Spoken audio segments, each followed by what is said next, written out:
Guys कल रात में इसका निफ्टी का एनालिसिस कर रहा था, तो मैंने क्या देखा ना कि 5 मिनट में डबल टॉप बना के प्राइस फॉल किया है। ठीक है, बिल्कुल रेड कैंडल है। एंड अगर आप देखोगे ना सही से, तो किसी भी कैंडल का हाई क्रॉस नहीं हुआ है। ठीक है, एकदम आँख वो करके देखो आप। ठीक है, ये देखो, किसी भी कैंडल का हाई क्रॉस नहीं हुआ है। ठीक है, ये क्या होता है, जब सीवियर फॉल होता है ना, तो इस तरह से फॉल होता है। तो आपको ट्रेलिंग करने का ना बहुत सारा तरीका। एक तो है कि EMA9 के EMA5 के ऊपर क्लोज, EMA9 तक के ऊपर क्लोज करा तब करो। एक होता है अगर कैंडल इस तरह आ रहा है तो हाई के ऊपर आप ट्रेल करते रहो। मैं कल पूरे रात भर यही सोच रहा था कि मैंने इसको कैसे मिस कर दिया, क्योंकि मैं 3 मिनट में देख रहा था ना, मुझे सही से दिखा नहीं कि 5 मिनट में ये इनगल्फ टाइप का है। ठीक है, एंड प्रीमियम के चार्ट पे मस्त था। ठीक है, तो फिर मुझे समझ में आया कि ठीक है, अब ऐसा अपॉर्चुनिटी फिर ज़िंदगी में कभी मिस नहीं करूँगा मैं। ठीक है, आज सिमिलर वही प्रोसेस हुआ था। ठीक है, मार्केट बुलिश गया। यहाँ पे कुछ डेली टाइम फ्रेम का ना प्रीवियस सपोर्ट रेजिस्टेंस वगैरह कुछ था। ठीक है, मैं आपको दिखाता हूँ। और यहाँ पे देखो, अगर आप ना देखोगे ना, तो यहाँ पे कहीं ना कहीं एक समय पे बाइंग हुआ था। ठीक है, एक बाइंग हुआ था, तो यहाँ पे सेलिंग वेलिंग टाइप का कुछ बन रहा था। ठीक है, इस वाले चार्ट पे एक्चुअली मेरा वो धन का यूज़ करता हूँ, ये नीट एंड क्लीन है इसलिए मैं दिखा रहा हूँ। ठीक है, यहाँ पे कुछ था डेली टाइम फ्रेम का, या यस कुछ ना कुछ था, या प्रीवियस डे हाई करीब को कुछ था। ठीक है, तो ठीक है, वैसे ही होता है। मार्केट देखो बाइंग दिया, दैट मीन्स कि माइंड बुलिश है, एकदम मार्केट बुलिश है। बुलिश है तो आप ऊपर जाओ ना, ये नीचे क्यों आ रहे हो। ठीक है, यहाँ नीचे आए EMA9 तक एक रिट्रेस होता है, उसके बाद अब जाओ, इसके बाद तो अब जाओ ना, फिर दोबारा एक बार नीचे आए, ऊपर ट्राई किया, बुलिश सिंगल बना के भी क्रॉस नहीं कर पा रहा है। दैट मीन्स कि मार्केट पर दम नहीं है, बाहर गया काम से। ठीक है, उसके बाद इतना अच्छा रेड कैंडल बना, इस पर रिस्क तो बनता ही बनता है, क्योंकि पुट साइड में प्रीमियम बस भागता है। ठीक है, अगर आप इस पे ऊपर रिस्क नहीं लेते हो तो फिर भगवान नहीं बचा सकता फिर आपको। ठीक है, डबल टॉप पे आप रिस्क नहीं लोगे, आप ये प्रीवियस डे का हाई है ना। एंड ऑप्शन चेन अगर देखोगे ना, तो 24,300 पे रेजिस्टेंस भी शो कर रहा था। ठीक है, तो इस पर रिस्क बनता ही था। अगर इस पर कोई बंदा ट्रेड नहीं लेता है तो वो मतलब बाइंग तो नहीं करना चाहिए फिर उसको। ठीक है, उस पर नहीं कर रहा है। इसके बाद देखो ये वाला जो रेड कैंडल है, सेकंड वाला, आई गेस ये भी पूरा मतलब बिगवार टाइप का था। ठीक है, ये वाला। ठीक है, तो इस पे भी रिस्क बनता था। मैंने इसके ऊपर बाइंग भी क्या कहते हैं, कॉल बाय किया था, ये सोच के कि यहाँ से लेकर डे हाई तक, नहीं सॉरी, मैंने यहाँ पे पुट बाय किया था, ये सोच के कि यहाँ से लेकर EMA9 तक आएगा, जो कि थोड़ा सा नीचे था। ठीक है, EMA9 मैंने सोचा थोड़ा सा 2:1 दे देगा, है ना। यहाँ पे अगर देखोगे ना, जैसे 2:1 दे देगा, बट ये नहीं दिया। यहाँ पे आया, प्राइस सीधे ऊपर चला गया। मेरा 8 से 10 पॉइंट का ऑलमोस्ट एसएल था। ठीक है, चल जाएगा, कोई दिक्कत नहीं। ठीक है ना, फिर उसके बाद जाके यहाँ पे कुछ एक ग्रीन कैंडल, यहाँ रेड कैंडल बनता है, प्रीमियम के चार्ट में मस्त दिख रहा था मुझे। ठीक है ना, तो मैंने यहाँ पे शॉर्ट किया एंड 2:1 डन हो गया। ठीक है, फिर मैंने देखा यहाँ पे भी हुआ। यहाँ पे मैंने सोचा जब यहाँ पे एक बार यहाँ पे बियरिश साइन दिखा रहा है, फिर उसके बाद ये फिर बियरिश साइन, देखो अब कितना बियरिश साइन है। देखो ये कैंडल भी कोशिश करता है। ठीक है, आप देखो ये वाला कैंडल, ये वाला। ठीक है, अब देखो ये कोशिश किया है बाइंग करने का, बट ये फेल हो गया, ये वाला, ये वाला। ठीक है, दूसरा कैंडल देखो पावरफुल बिगवार टाइप का दिख रहा है। ये देखो बियरिश कैंडल, ये देखो बियरिश कैंडल, कहाँ बुलिश है भी नहीं। बुलिश एक थोड़ा सा यहाँ पे ग्रीन कलर, ये देखो वीक आया है, यहाँ पे 50% से ज़्यादा। यहाँ बुलिश थोड़ा सा दिखा, तो देखो प्राइस ट्रेस किया है।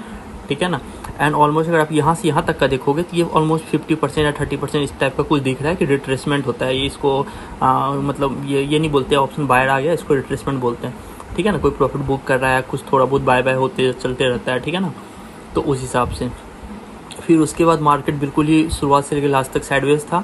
ठीक है, यहाँ पे जाके एक इनगल बनता है। ठीक है, जब भी एक रेंज में मार्केट होना और टॉप पे अगर आपको कभी भी दिख रहा हो, और वो भी ट्रेंड के साथ हो, देखो ट्रेंड यहाँ से यहाँ तक का ट्रेंड है, फिर थोड़ा सा रिट्रेस किया। ठीक है, बायर के पास हिम्मत ही नहीं है, यहाँ से ऊपर ही नहीं कर पा रहा है। ठीक है, उनके पास कुछ भी नहीं है, कुछ भी बायर कुछ है ही नहीं, कोई ग्रीन कैंडल भी नहीं बना इतनी देर से। ठीक है, यहाँ पे ये बन रहा है, तो आपका रिस्क बनता है। ठीक है, रिस्क हमें 100% बनता है रिस्क। ठीक है, यहाँ से ले लो, ऑलमोस्ट नहीं कुछ तो कम से कम यहाँ तक तो टच कर देगा, इसमें भी 2:1 आ जाता है प्रीमियम के चार्ट पे। ठीक है, एंड मेरा टारगेट था यहाँ तक का, तो यहाँ पे मैंने कुछ लॉट लिया हुआ था, तो यहाँ पे मैंने हाफ लॉट एग्जिट किया है। ठीक है, एंड देखो यहाँ पे जैसे ये वाला सपोर्ट पॉइंट था ना, देखो यहाँ पे 3 4 5 6 6 7 8 10 कैंडल है ऑलमोस्ट यहाँ पे। ठीक है, अगर आप देखोगे सही से तो। ठीक है, उसके बाद जाके इसको ब्रेक डाउन दिया, ब्रेक डाउन के बाद फिर से बायर एक आता है। जब ट्रेंड डाउन होना, तो फिर ये बुलिश इनगल्फ, अगर पूरा ट्रेंड बेरिश हो तब ये बुलिश इनगल्फ वगैरह कुछ काम नहीं आता है। ठीक है, तो ये आराम से ये तभी काम आता है जब कोई एक की टेक्निकल लेवल से अगर हो ना, तब वहाँ पे अगर हो तभी काम आएगा। ठीक है, तो आराम से मैंने यहाँ पे शॉर्ट किया। लास्ट में बहुत बार प्राइस ऊपर नीचे ऊपर, ये आपको सीधे नीचे दिख रहा है, बट प्रीमियम के चार्ट पे ना ये इस तरह से था। हमेशा मुझे प्रॉफिट दिखता था 3:1, फिर 1:1, फिर 4:1, फिर 2:1, तो इस तरह से। फिर लेकिन मुझे था कि मैं सिर्फ प्राइस सेक्शन देख रहा था कि इसके बाद क्या होना चाहिए, तो मुझे दिख रहा था कि आइडियली तो प्राइस अब इसके बाद नीचे जाएगा। जैसे यहाँ पे आया तो मुझे लगा यहाँ पे हॉल्ट करेगा, इसका ब्रेकडाउन दे दिया, देखो इस वाला पार्ट का ब्रेकडाउन दिया हुआ है। अब देखो सिमिलरली फिर प्राइस आया है ऊपर थोड़ा सा यहाँ पे इस पे टेस्ट करने के लिए। प्रीमियम के चार्ट पे देखोगे ना, बिल्कुल प्रीवियस रेजिस्टेंस सपोर्ट जो है ना, ये वाला लेवल इस पे ये बेयरिश एंगल टाइप का बनाया हुआ था। यहाँ पे शॉर्ट करना बनता है, शॉर्ट हुआ तो थोड़ा दूर तक आया। फिर यहाँ से देखो आप, ये क्या है, ये कोई एक लेवल था आई गेस, मुझे याद नहीं सही से। यहाँ पे भी कुछ था, ठीक है, क्या है, अच्छा ये 24,000 है, 24,000, ठीक है। 24,000 के बाद फिर से ऊपर गया, फिर ये देखो बेयरिश हैमर बना हुआ है, ठीक है। आपका यहाँ पे शॉर्ट बनता है, शॉर्ट बनाओ, देखो फिर से ये कैंडल, ये भी कैंडल यहाँ तक टच किया है, बट ये कैंडल इसका हाई को क्रॉस नहीं किया, ठीक है। इसमें देखो ट्रेंड बिल्कुल ही चल रहा है, आपको कुछ मतलब ऐसे एग्जिट करने का कोई ज़रूरत ही नहीं है। एक लॉजिक को बता देगा ना कि एग्जिट करने की ज़रूरत है, तो मैं समझ जाऊँ। देखो EMA 9 के ऊपर ना क्लोजिंग तक नहीं दिया है एक बार भी, ठीक है, एक बार भी क्लोजिंग भी नहीं दिया है EMA 9 के ऊपर, ठीक है, कोई लॉजिक ही नहीं है।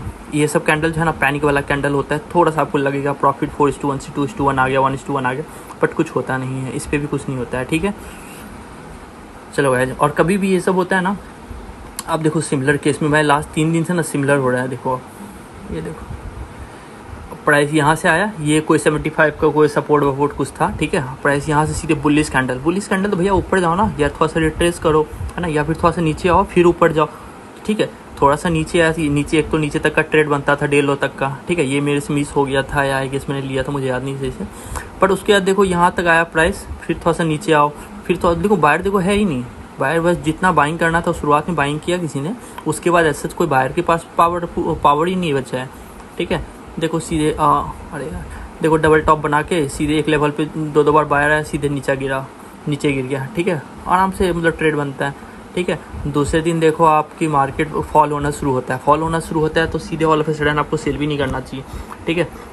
एक बार सपोर्ट क्रिएट होने दो, सपोर्ट क्रिएट हो गया, मानो जैसे ये ग्रीन कैंडल बन गया, सपोर्ट क्रिएट हो गया, ये वाला देखो ग्रीन कैंडल जो है ना बिग बार बना हुआ था, जिसके ऊपर मैं लॉन्ग लिया था डे हाई तक का, तो डे हाई मेरा टारगेट हो गया था, ठीक है। डे हाई पे देखो तो आप इनगल्फ है, इनगल्फ के ऊपर मैंने लिया नहीं था, है ना, या फिर लिया भी था तो मैंने बस 1:1 2:1 पे ऐसे मैं एग्जिट कर गया था, क्योंकि मेरा प्रॉफिट नहीं था ज़्यादा, मुझे याद है, ठीक है। बट मेरा प्रॉफिट था वो ज़्यादा, अच्छा बात है। मैंने इधर कहीं पे लिया, जबकि देखो ये क्लीन एरिया है, यहाँ पे इजी टारगेट्स मिलते हैं, ये सब है ना लफड़े वाले, ये HFT है ना, हाई फ्रिक्वेंसी ट्रेनिंग की, यहाँ पे लिए, यहाँ पे एग्जिट किए, वहाँ पे यहाँ पे लिए, यहाँ पे एग्जिट किए, यहाँ पे एंट्री लिए, यहाँ पे एग्जिट किए, इस तरह से ये चलता है, ठीक है। तो ये सब बहुत ही रिस्की होता है। सिमिलरली सेम केस है, देख रहे हो, यहाँ पे प्राइस गया, फिर से दोबारा इसको टच किया, फिर नीचे आया, फिर ऊपर गया, फिर नीचे आया, फिर इसको टच किया, फिर यहाँ तक आ गया, देख लो सब सपोर्ट रेजिस्टेंस वो किए जा रहे हैं, ठीक है। सिमिलर आज का था, है ना। कल का मार्केट को देख के मुझे थोड़ा सा बहुत ज़्यादा अफसोस हो रहा था कि मैंने ये मूवमेंट क्या छोड़ दिया है, ठीक है। मैं कोई भी रैली कुछ भी नहीं छोड़ता हूँ, ठीक है।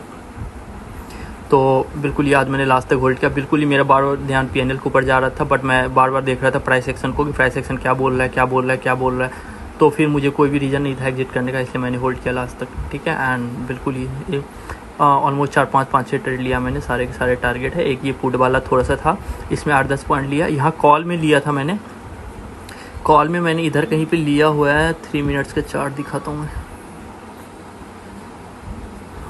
कॉल में यहाँ पे लिया हुआ था, और डे हाई पे ना एकदम बिल्कुल प्राइस यहाँ ग्रीन कैंडल बनाने के बाद इस तरह से शायद रेड हो रहा था, प्रीमियम के चार्ट पे मुझे बियरिश टाइप का दिख रहा था, ठीक है। एंड यहाँ पे जो रेजिस्टेंस है ना 24,300 के आसपास, 24,300 पर रेजिस्टेंस आ गया था, लेकिन देखो ये लेवल क्या है 24,400 337 करीब में।